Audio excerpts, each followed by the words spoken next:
McConkey has taken a wicket. He's been rather expensive, given 30 of his 3 overs, but it's been absolutely marvellous bowling by Patel, 2 for 8, and Ravindra, who hasn't taken a wicket, given away 8 runs in his 4 overs. In this format of the game, that's absolutely top-notch. But this guy has been struggling.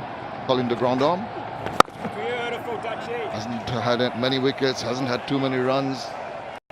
Well, yes, it's good to see him bowling though. He's trying to pitch in. He's always been a very steady seam bowler. These conditions not for him. Thrives in England and New Zealand. But he's using his experience well. Hasn't used it much with the bat. And nowadays he's hardly military medium, wouldn't you say? Hardly try to really bowl a heavy ball or use his run-up to increase his speed. Well, if you see traditionally, historically in New Zealand, you get to see a lot of these bowlers. And they thrive in these conditions when the ball is seaming and swinging in the air. Gavin Larson was one, Chris Harris was one. Tom Latham's dad used to be, Rod Latham used to be that kind of dibbly-dobbly bowler. So they made a fashion of bringing out bowlers who are neither here nor there. Well, dibbly-dobbly bowlers on that kind of a wicket may be okay, but when you are in a different situation with the subcontinental wickets, just feel that he needs, I mean, he's not in the early part of his career, so it's very little time to adjust now. I remember making my debut against New Zealand, and they used to have Martin Snedden. He was with the pace trio of Danny Morrison. Oh, this one looks close. And Grandhomme is asking for a stump. Yeah, seems to have fallen over, and they seem pretty elated. There's a good take behind by Tom Latham. Just against run of play, just going down the leg side. Mahmudullah Riyad losing his balance. Gone upstairs. No issues with that.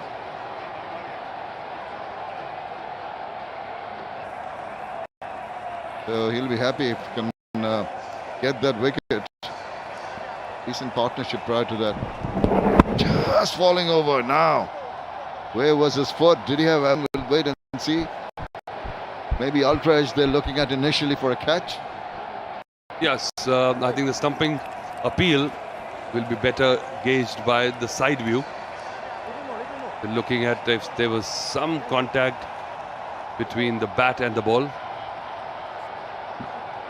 I'll just have a look at ultra edge and confirm that, whether it's brushed against the face of the bat, maybe brushed the pads on its way through.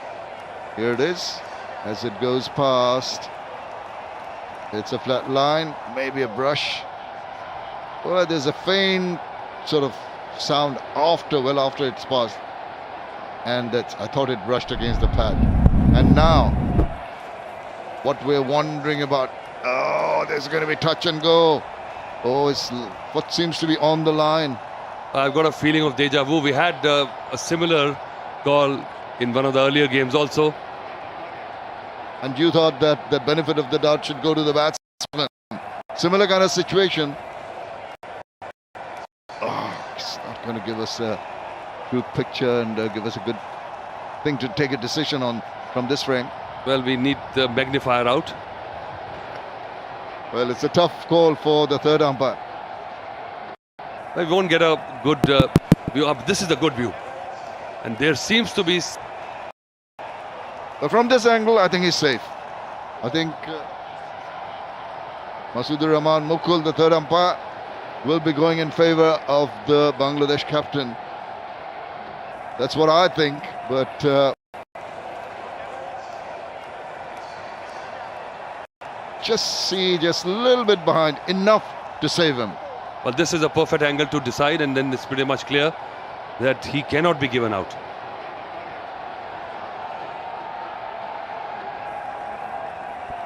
Should not be given out.